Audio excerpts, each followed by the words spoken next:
ಪ್ರೀತಿಯುಳ್ಳ ದೇವಜನರೇ, ನಿಮ್ಮೆಲ್ಲರಿಗೂ ಯೇಸು ಕ್ರಿಸ್ತನ ಶ್ರೇಷ್ಠವಾದ ನಾಮದಲ್ಲಿ ವಂದನೆಗಳು. ತಂದೆಯಾದ ದೇವರಿಂದಲೂ ನಮ್ಮ ಕರ್ತನಾದ ಯೇಸು ಕ್ರಿಸ್ತನಿಂದಲೂ ನಿಮಗೆ ಕೃಪೆಯು ಶಾಂತಿಯೂ ಆಗಲಿ. ಈ ದಿನ ಕೂಡ ದೇವರು ನಮಗಾಗಿ ಒಂದು ಅದ್ಭುತ ಸಂದೇಶ ಇಟ್ಟಿದ್ದಾರೆ. ಕರ್ತನೇ, ನನ್ನ ಜೊತೆಯಲ್ಲಿ ಮಾತನಾಡ್ರಿ ಎಂಬುದಾಗಿ ಪ್ರಾರ್ಥನಾ ಪೂರ್ವಕವಾಗಿ ನೀವು ಕಾದಿರುವುದಾದರೆ ನಿಶ್ಚಯವಾಗಿ ನಿಮಗಾಗಿ ಒಂದು ಸಂದೇಶ ಸಿದ್ಧವಾಗಿದೆ. ಈ ದಿನ ನಾವು ಪ್ರಾರ್ಥನೆಯಲ್ಲಿ ಕಾದಿರೋಣ. ದೇವರು ನಮ್ಮ ಜೊತೆಯಲ್ಲಿ ಮಾತನಾಡಲಿ. ಈ ದಿನ ನಾನು ನಿಮ್ಮ ಜೊತೆಯಲ್ಲಿ ಮಾತನಾಡಲಿರುವಂಥ ವಿಷಯ ದೇವರಲ್ಲಿ ಭರವಸೆವಿಡು. ಅದಕ್ಕೆ ಆಧಾರವಾಗಿ ಕೀರ್ತನೆಗಳು 118 8 ಮತ್ತು 9ನೇ ವಚನವನ್ನು ಓದಿಕೊಳ್ಳೋಣ. ಮನುಷ್ಯರಲ್ಲಿ ಭರವಸೆವಿಡುವುದಕ್ಕಿಂತ ಯೆಹೋವನನ್ನು ಆಶ್ರಯಿಸುವುದು ಒಳ್ಳೆಯದು. ಪ್ರಭುಗಳಲ್ಲಿ ಭರವಸೆ ಇಡುವುದಕ್ಕಿಂತ ಯೆಹೋವನನ್ನು ಆಶ್ರಯಿಸುವುದು ಒಳ್ಳೆಯದು. ಮನುಷ್ಯರಲ್ಲಿ ಭರವಸೆ ಇಡುವುದಕ್ಕಿಂತ ದೇವರಲ್ಲಿ ಭರವಸೆ ಇಡುವುದು ಒಳ್ಳೆಯದಾಗಿದ್ದಂತೆ. ಈ ಓದಿದಂಥ ವಾಕ್ಯವನ್ನು ಸತ್ಯ ವೇದದ ಮಧ್ಯ ಭಾಗದ ವಾಕ್ಯವಾಗಿದೆ. ಇಡೀ ಬೈಬಲಲ್ಲಿ ಮಧ್ಯ ಇರುವಂಥ ವಾಕ್ಯ ಯಾವುದಂದರೆ ಈಗ ಓದಿಕೊಂಡಂಥ ವಾಕ್ಯ ಭಾಗ. ಸತ್ಯ ವೇದದಲ್ಲಿ ಮಧ್ಯ ಭಾಗದಲ್ಲಿರುವಂಥ ಈ ವಾಕ್ಯ ನಮಗೆ ಅನೇಕ ಸತ್ಯಾಂಶಗಳನ್ನು ಕಲಿಸಿಕೊಡುವಂಥದ್ದಾಗಿದೆ. ನೋಡ್ರಿ, ನಾವು ಹೊಸ ಒಡಂಬಡಿಕೆಯಲ್ಲಿ ಅಧಿಕವಾಗಿ ನೋಡುವಂಥ ಪದಗಳೇನೆಂದರೆ ದೇವರನ್ನು ನಂಬ್ರಿ, ದೇವರ ಮೇಲೆ ನಂಬಿಕೆ ಇರಲಿ, ದೇವರ ಬಳಿ ಬರುವವನು ನಂಬಿಕೆಯಿಂದ ಬರಬೇಕು, ಪ್ರಾರ್ಥನೆಯಲ್ಲಿ ಏನಾದರೂ ಪಡೆದುಕೊಳ್ಳಬೇಕಾದ್ರೆ ನಂಬಬೇಕು, ವಿಶ್ವಾಸಿಸಬೇಕು ಎಂಬಂಥ ಅನೇಕ ಪದಗಳನ್ನು ನಾವು ನೋಡಬಹುದು. ಆದರೆ ಹಳೆ ಒಡಂಬಡಿಕೆಯಲ್ಲಿ ಆಗಾಗ ತಿಳಿಸಲ್ಪಟ್ಟಂಥ ಪದ ದೇವರಲ್ಲಿ ಭರವಸೆ ಇಡು, ದೇವರಲ್ಲಿ ಭರವಸೆದಿಂದ ಇರು ಎಂಬಂಥ ಪದಗಳನ್ನು ಆಗಾಗ ನಾವು ನೋಡುತ್ತಾ ಇದ್ದೇವೆ. ನಾವು ಓದಿಕೊಂಡ ವಾಕ್ಯಕ್ಕೆ ಬರೋಣ. ಓದಿಕೊಂಡ ವಾಕ್ಯ ಭಾಗದಲ್ಲಿ ನಾವು ನೋಡುತ್ತಾ ಇದ್ದೇವೆ, ದೇವರು ನಮ್ಮ ಜೊತೆಯಲ್ಲಿ ಮಾತನಾಡುತ್ತಾ ಇದ್ದಾರೆ. ಮನುಷ್ಯರಲ್ಲಿ ಭರವಸೆ ಇಡುವುದಕ್ಕಿಂತ ಯೆಹೋವನನ್ನು ಆಶ್ರಯಿಸುವುದು ಒಳ್ಳೆಯದು. ಪ್ರಭುಗಳಲ್ಲಿ ಭರವಸೆ ಇಡುವುದಕ್ಕಿಂತ ಯೆಹೋವನನ್ನು ಆಶ್ರಯಿಸುವುದು ಒಳ್ಳೆಯದು. ಎಲ್ಲ ದೇವ ಮಕ್ಕಳು ನೀವಿರುವ ಸ್ಥಳದಲ್ಲಿ ಶಬ್ದದಿಂದ ಒಂದು ಆಮೇನ್ ಎಂಬುದಾಗಿ ಹೇಳಿ. ಆನ್ಲೈನಲ್ಲಿ ನೀವು ನೋಡುತ್ತಾ ಇರೋದಾದರೆ ಆಮೇನ್ ಎಂಬುದಾಗಿ ಕಮೆಂಟ್ ಬಾಕ್ಸಲ್ಲಿ ಟೈಪ್ ಮಾಡಿರಿ. ಈ ವಾಕ್ಯ ಅದ್ಭುತವಾದಂಥ ವಾಕ್ಯ. ಈ ವಾಕ್ಯ ಹೇಳ್ತದೆ, ನಾವು ದೇವರಲ್ಲಿ ಭರವಸೆ ಇಡಬೇಕಂತೆ. ಮನುಷ್ಯರಲ್ಲಿ ಭರವಸೆ ಇಡಬಾರದು, ಪ್ರಭುಗಳಲ್ಲಿ ಭರವಸೆ ಇಡಬಾರದು, ನಾವು ದೇವರಲ್ಲಿ ಭರವಸೆ ಇಡಬೇಕು. ನೀವು ಕೇಳ್ಬೋದು, ಪಾಸ್ಟರ್, ನಾವು ಯಾಕೆ ಮನುಷ್ಯರಲ್ಲಿ ಭರವಸೆ ಇಡಬಾರ್ದು? ಯಾಕೆ ಭರವಸೆ ಇಡಬಾರ್ದಂದರೆ ನಾವು ಮನುಷ್ಯನಲ್ಲಿ ಭರವಸೆ ಇಟ್ಟರೆ ನಿರುತ್ಸಾಹರಾಗುತ್ತೇವೆ. ಅದಕ್ಕೆ ದೇವರ ವಾಕ್ಯ ಹೇಳುತ್ತದೆ, ನೀನು ಮನುಷ್ಯನ ಮೇಲೆ ಭರವಸೆ ಇಡಬೇಡ, ನನ್ನಲ್ಲಿ ಭರವಸೆ ಇಡು ಎಂಬುದಾಗಿ ದೇವರು ನಮ್ಮ ಜೊತೆಯಲ್ಲಿ ಹೇಳುತ್ತಿದ್ದಾರೆ. ನೋಡ್ರಿ, ಮನುಷ್ಯರ ಮೇಲೆ ನಂಬಿಕೆ ಇಡುವುದಕ್ಕಿಂತ ಅಥವಾ ಮನುಷ್ಯರ ಮೇಲೆ ಭರವಸೆ ಇಡುವುದಕ್ಕಿಂತ ದೇವರ ಮೇಲೆ ಭರವಸೆ ಇಡುವುದು ಉತ್ತಮ. ಯಾಕೆ ಅಂತ ಹೇಳಿದ್ರೆ, ಮನುಷ್ಯನು ಎಷ್ಟೇ ಒಳ್ಳೆಯವನಾಗಿದ್ದರೂ ಅವನನ್ನು ದೇವರೊಂದಿಗೆ ಹೋಲಿಸಲು ಸಾಧ್ಯವಿಲ್ಲ. ಮನುಷ್ಯನಲ್ಲಿ ಭರವಸೆ ಇಡುವುದಕ್ಕಿಂತ ದೇವರಲ್ಲಿ ಭರವಸೆ ಇಡುವುದು ಉತ್ತಮ. ಯಾಕೆಂದರೆ ದೇವರು ಬದಲಾಗುವುದಿಲ್ಲ, ಆದರೆ ಮನುಷ್ಯನು ಬದಲಾಗುತ್ತಾನೆ. ಬೆಳಿಗ್ಗೆ ಒಂದು ಥರ ಇರ್ತಾನೆ, ಸಂಜೆ ಒಂದು ಥರ ಇರ್ತಾನೆ. ನಿನಗೆ ಸಹಾಯ ಮಾಡ್ತೀನಿ ಎಂಬುದಾಗಿ ಹೇಳ್ತಾನೆ, ಆಮೇಲೆ ನಿನಗೆ ಸಹಾಯ ಮಾಡಲಿಕ್ಕೆ ಆಗೋದಿಲ್ಲ ಎಂಬುದಾಗಿ ಹೇಳ್ತಾನೆ. ನೋಡ್ರಿ, ದೇವರು ಹಾಗಲ್ಲ, ದೇವರು ಬದಲಾಗುವುದಿಲ್ಲ. ಅದಕ್ಕೆ ಇಬ್ರಿಯ ಗ್ರಂಥ 13:8ನೇ ವಾಕ್ಯ ಹೇಳ್ತದೆ, ಯೇಸು ಕ್ರಿಸ್ತನು ನಿನ್ನೆ ಇದ್ದ ಹಾಗೆ ಈ ಹೊತ್ತು ನಿರಂತರವೂ ಹಾಗೇ ಇರುತ್ತಾರಂತೆ. ಮಲಾಕಿ ಗ್ರಂಥ 3ನೇ ಅಧ್ಯಾಯ 6ನೇ ವಾಕ್ಯದಲ್ಲಿ ನಾವು ನೋಡುತ್ತೇವೆ, ಯೆಹೋವನಾದ ನಾನು ಮಾರ್ಪಟ್ಟಿಲ್ಲ. ಮನುಷ್ಯರಲ್ಲಿ ಭರವಸೆ ಇಡುವುದಕ್ಕಿಂತ ದೇವರಲ್ಲಿ ಭರವಸೆ ಇಡುವುದು ಉತ್ತಮ. ಯಾಕೆಂತ ಹೇಳಿದ್ರೆ, ಮನುಷ್ಯರು ಸುಳ್ಳು ಹೇಳುತ್ತಾರೆ, ಆದರೆ ದೇವರು ಸುಳ್ಳು ಹೇಳುವುದಿಲ್ಲ. ಅರಣ್ಯಕಾಂಡ 23:19ನೇ ವಾಕ್ಯ ನೋಡ್ತೇವೆ, ದೇವರು ಮನುಷ್ಯನಂತೆ ಎರಡು ಮಾತಿನವನಲ್ಲ. ಮಾನವನಂತೆ ಮನಸ್ಸನ್ನು ಬೇರೆ ಮಾಡಿಕೊಳ್ಳುವವನಲ್ಲ, ತಾನು ಹೇಳಿದ ಮೇರೆಗೆ ನಡೆಯುವುದಿಲ್ಲವೋ, ಮಾತು ಕೊಟ್ಟ ನಂತರ ನೆರವೇರಿಸುವುದಿಲ್ಲವೋ. ನೋಡ್ರಿ, ಅಂದರೆ ಮನುಷ್ಯನು ಬದಲಾಗುತ್ತಾನೆ ಅವನ ಮಾತಿನಲ್ಲಿ, ಆದರೂ ದೇವರು ಸುಳ್ಳಾಡುವುದಿಲ್ಲ. ಆತನ ಮಾತಿನಲ್ಲಿ ವಾಗ್ದಾನವಿದ್ದರೆ, ನಿನಗೆ ಸಹಾಯ ಮಾಡ್ತೀನಂತಿದ್ರೆ, ನಿನಗೆ ಅದ್ಭುತ ಮಾಡ್ತೇನೆ ಎಂಬುದಾಗಿ ದೇವರು ಹೇಳಿದರೆ ಖಂಡಿತ ದೇವರು ಅದನ್ನು ನೆರವೇರಿಸ್ತಾರೆ. ಯಾಕೆ ನಾವು ಮನುಷ್ಯರ ಮೇಲೆ ಭರವಸೆ ಇಡಬಾರ್ದು? ಯಾಕೆ ನಾವು ದೇವರಲ್ಲಿ ಭರವಸೆ ಇಡಬೇಕಂದ್ರೆ, ಮನುಷ್ಯರು ವಿಫಲವಾಗ್ತಾರೆ, ಆದರೆ ದೇವರು ವಿಫಲನಾಗುವುದಿಲ್ಲ. ದೇವರು ನಂಬಿಗಸ್ತರ್ರಿ. ನೋಡ್ರಿ, ಯಾಕೆ ನಾವು ಮನುಷ್ಯರ ಮೇಲೆ ಭರವಸೆ ಇಡಬಾರ್ದು ಅಂತ ಹೇಳಿದ್ರೆ, ಮನುಷ್ಯರು ಅಪನಂಬಿಗಸ್ತನವನು, ಆದರೆ ದೇವರು ನಂಬಿಗಸ್ತನಾಗಿರುವುದರಿಂದ ನಾವು ದೇವರ ಮೇಲೆ ಭರವಸೆ ಇಡಬಹುದು. ನೋಡ್ರಿ, ದೇವರಲ್ಲಿ ಭರವಸೆ ಇಡುವವನು ಆಶೀರ್ವದಿಸಲ್ಪಟ್ಟವನು. ನಾವು ಓದಿದ ವಾಕ್ಯದಲ್ಲಿ ನೋಡ್ತೇವೆ, ಪ್ರಭುಗಳಲ್ಲಿ ಭರವಸೆ ಇಡಬೇಡ್ರಿ, ದೇವರಲ್ಲಿ ನಿಮ್ಮ ಭರವಸೆ ಇಡಿರಿ. ಒಂದು ಚಿಕ್ಕ ಉದಾಹರಣೆ ನನಗೆ ನೆನಪಿಗೆ ಬರುತ್ತದೆ. ಒಬ್ಬ ಅರಸನು ಹಲವು ವರ್ಷಗಳ ಹಿಂದೆ ರಾಜ್ಯಾಡಳಿತವನ್ನು ಮಾಡುತ್ತಾ ಇದ್ದನು. ಆತನ ಅರಮನೆಯ ಮುಂದೆ ಇಬ್ಬರು ಭಿಕ್ಷುಕರು ಕೂತಿದ್ದರು. ಅರಸನು ಕುದುರೆ ಸವಾರಿಗೆ ಹೋಗುವಾಗಲೆಲ್ಲ ಈ ಭಿಕ್ಷುಕರಲ್ಲಿ ಒಬ್ಬನು ಅವನು ಬಾಯಿ ತೆರೆದು ಹೇಳ್ತಾ ಇದ್ದ, ಅರಸನಲ್ಲಿ ಭರವಸೆ ಹೊಂದಿದವನು ಧನ್ಯನು. ಇನ್ನೊಬ್ಬ ಅವನ ಪಕ್ಕ ಇದ್ದಂಥ ಇನ್ನೊಬ್ಬ ಭಿಕ್ಷುಕ ಹೇಳ್ತಾ ಇದ್ದ, ದೇವರಲ್ಲಿ ಭರವಸೆ ಇಟ್ಟವನು ಧನ್ಯನೆಂಬುದಾಗಿ. ಆದರೆ ಅರಸನಿಗೆ ಮೊದಲನೆಯ ಭಿಕ್ಷುಕ ಹೇಳಿದ ಮಾತು ಯಾವಾಗಲೂ ಇಷ್ಟವಾಗಿತ್ತು. ಏಕೆಂದರೆ ಅವನು ಹೇಳ್ತಾ ಇದ್ದ, ಅರಸನಲ್ಲಿ ಭರವಸೆ ಇಟ್ಟವನು ಧನ್ಯನು.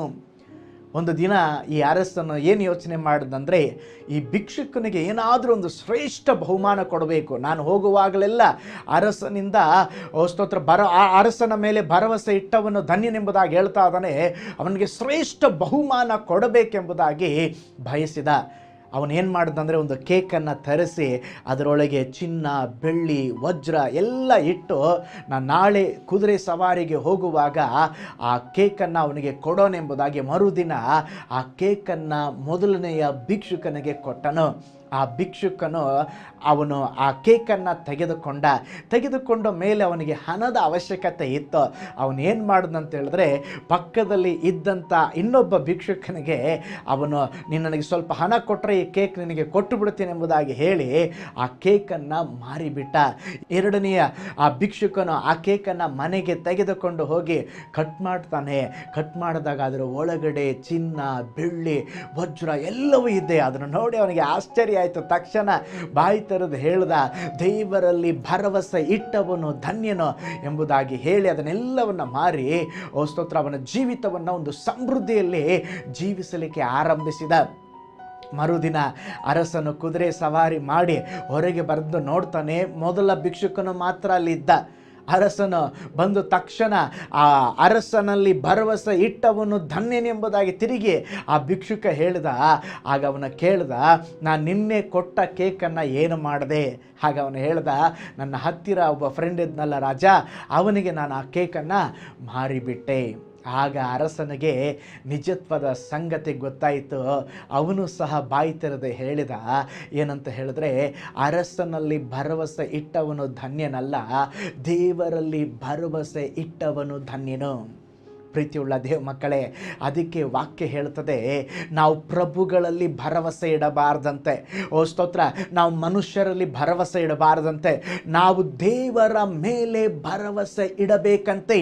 ನಿಮಗೆ ಗೊತ್ತಾ, ಮನುಷ್ಯರ ಮೇಲೆ ನಾವು ಭರವಸೆ ಇಟ್ಟರೆ ಅದು ಶಾಪ ಎಂಬುದಾಗಿ ದೇವರ ವಾಕ್ಯ ಹೇಳ್ತದೆ. ನಾವು ದೇವರ ಮೇಲೆ ಭರವಸೆ ಇಟ್ಟರೆ ಅದು ಆಶೀರ್ವಾದ, ಮನುಷ್ಯರ ಮೇಲೆ ನಾವು ಭರವಸೆ ಇಟ್ಟರೆ ಅದು ಶಾಪ ಎಂಬುದಾಗಿ ದೇವರ ವಾಕ್ಯ ಹೇಳ್ತದೆ. ಯೆರೆಮೀಯನ ಗ್ರಂಥ 17ನೇ ಅಧ್ಯಾಯ 5 ಮತ್ತು 6ನೇ ವಾಕ್ಯವನ್ನು ನೋಡ್ರಿ. ಯೆಹೋವನು ಹೀಗೆನ್ನುತ್ತಾನೆ, ಮಾನವ ಮಾತ್ರದವರಲ್ಲಿ ಭರವಸೆ ಇಟ್ಟು ನರಜನ್ಮದವರನ್ನು ತನ್ನ ಭುಜಬಲವೆಂದು ತಿಳಿದು ಯೆಹೋವನನ್ನು ತೊರೆಯುವ ಮನಸ್ಸುಳ್ಳವನು ಶಾಪಗ್ರಸ್ತನು. ಇವನು ಅಡವಿಯಲ್ಲಿನ ಜಾಲೆಗೆ ಸಮಾನನು, ಶುಭ ಸಂಭವಿಸಿದರೂ ಅದನ್ನು ಕಾಣನು. ಯಾರು ವಾಸಿಸಿದ ಚೌಳು ನೆಲವಾಗಿರುವ ಅರಣ್ಯದ ಬೆಂಗಾಡಿನಲ್ಲಿ ವಾಸಿಸುವ ಸ್ಥಿತಿಯೇ ಅವನದು. ನೋಡ್ರಿ, ಯಾವನು ಮನುಷ್ಯನ ಮೇಲೆ ಭರವಸೆ ಇಡುತ್ತಾನೋ ಅವನು ಅಡವಿಯಲ್ಲಿರುವಂಥ ಜಾಲೆಗೆ ಸಮಾನನಂತೆ. ಅವನಿಗೆ ಶುಭ ಸಂಭವಿಸುವುದೇ ಇಲ್ಲಂತೆ, ಶುಭ ಸಂಭವಿಸಿದರೂ ಅದು ಕಾಣೋದೇ ಇಲ್ಲಂತೆ. ಅವನು ಅರಣ್ಯದ ಬೆಂಗಾಡಿನಲ್ಲಿ ಇರುವಂಥ ವಾಸಿಸುವಂಥ ಒಂದು ಪರಿಸ್ಥಿತಿ ಅವನದಾಗಿರುತ್ತೆ ಎಂಬುದಾಗಿ ದೇವರ ವಾಕ್ಯ ಹೇಳ್ತದೆ. ಆದುದರಿಂದ ದೇವ ಮಗುವೆ, ಓ ಸ್ತೋತ್ರ, ನೀನು ಮನುಷ್ಯನ ಮೇಲೆ ಭರವಸೆ ಇಡಬೇಡ. ನೀನು ಭರವಸೆ ಇಡಬೇಕಾದದ್ದು ಯಾರ ಮೇಲೆ ಅಂತ ಹೇಳಿದ್ರೆ ದೇವರ ಮೇಲೆ. ಧೈರ್ಯವಾಗಿ ನೀವು ಹೇಳ್ರಿ, ಯಾಕೆಂದರೆ ನಾವು ಭರವಸೆ ಇಟ್ಟಿರುವಂಥದ್ದು ಜೀವವುಳ್ಳ ನಾಯಕನ, ಬಿಡುಗಡೆಯ ನಾಯಕನ, ಅದ್ಭುತ ಮಾಡುವ ದೇವರ ಮೇಲೆ ನಮ್ಮ ಭರವಸೆ ಇದೆ. ಧೈರ್ಯವಾಗಿ ಹೇಳಬೇಕು, ದೇವರು ನನಗೆ ತಂದೆ, ಯೇಸು ಸ್ವಾಮಿ ನನ್ನ ರಕ್ಷಕ, ಪರಲೋಕ ನನ್ನ ಮನೆ, ಪವಿತ್ರಾತ್ಮನು ನನ್ನ ಮಾರ್ಗದರ್ಶಿ. ಆದುದರಿಂದ ಇಹಲೋಕದಲ್ಲಿ ನಾನು ಯಾವುದಕ್ಕೂ ಭಯಪಡುವುದಿಲ್ಲ. ಏನೇ ಬಂದರೂ ಏನೇ ನಡೆದರೂ ನಾನು ಭಯಪಡೋದಿಲ್ಲ. ಕಾರಣ ನಾನು ಭರವಸೆ ಇಟ್ಟಿರುವಂಥದ್ದು ಮನುಷ್ಯರ ಮೇಲೆ ಅಲ್ಲ, ದೇವರ ಮೇಲೆ. ಮನುಷ್ಯರ ಮೇಲೆ ಭರವಸೆ ಇಡುವವನು ಆಶಾಭಂಗ ಪಡುತ್ತಾನೆ, ಆದರೆ ದೇವರ ಮೇಲೆ ಭರವಸೆ ಇಡುವವನು ಆಶಾಭಂಗ ಪಡುವುದಿಲ್ಲ. ಮನುಷ್ಯನ ಮೇಲೆ ಭರವಸೆ ಇಡುವವನು ಅವಮಾನಕ್ಕೆ ಒಳಗಾಗುತ್ತಾನೆ. ದೇವರ ಮೇಲೆ ಭರವಸೆ ಇಡುವವನು, ಓ ಸ್ತೋತ್ರ, ಅವನು ಅವಮಾನ ಪಡುವುದಿಲ್ಲ. ಮನುಷ್ಯನ ಜೀವನದಲ್ಲಿ ದೊಡ್ಡ ವೈರಿ ಯಾವುದು ಗೊತ್ತಾ? ಸ್ವಭರವಸೆ. ಕೆಲವರು ತಮ್ಮಲ್ಲೇ ತಾವು ನಂಬ್ತಾರೆ, ತಮ್ಮ ಸಾಮರ್ಥ್ಯದಲ್ಲೇ ಭರವಸೆ ಇಟ್ಕೊಳ್ತಾರೆ, ದೇವರನ್ನು ಮರೆತು ಬಿಡ್ತಾರೆ. ಆದರೆ ಪ್ರೀತಿಯುಳ್ಳ ದೇವ ಮಗುವೆ, ನಮ್ಮ ಭರವಸೆ ಮರಣವನ್ನು ಗೆದ್ದು ಪಾತಾಳವನ್ನು ಜಯಿಸಿ ಮೂರನೆಯ ದಿನದಲ್ಲಿ ಎದ್ದು ಬಂದು ತಂದೆಯ ಬಲಭಾಗದಲ್ಲಿ ಕುಳಿತಿರುವಂಥ ಯೇಸುವಿನ ಮೇಲೆ ನಮಗೆ ಭರವಸೆ ಇರಬೇಕು. ಕೈಗಳೆತ್ತಿ ದೇವರಿಗೆ ಸ್ತೋತ್ರ ಮಾಡೋಣ. ಹಲ್ಲೆಲೂಯಾ. ನಾವು ದೇವರಲ್ಲಿ ಭರವಸೆ ಇಟ್ಟರೆ ಮಾತ್ರ ನಮಗೆ ಜಯ.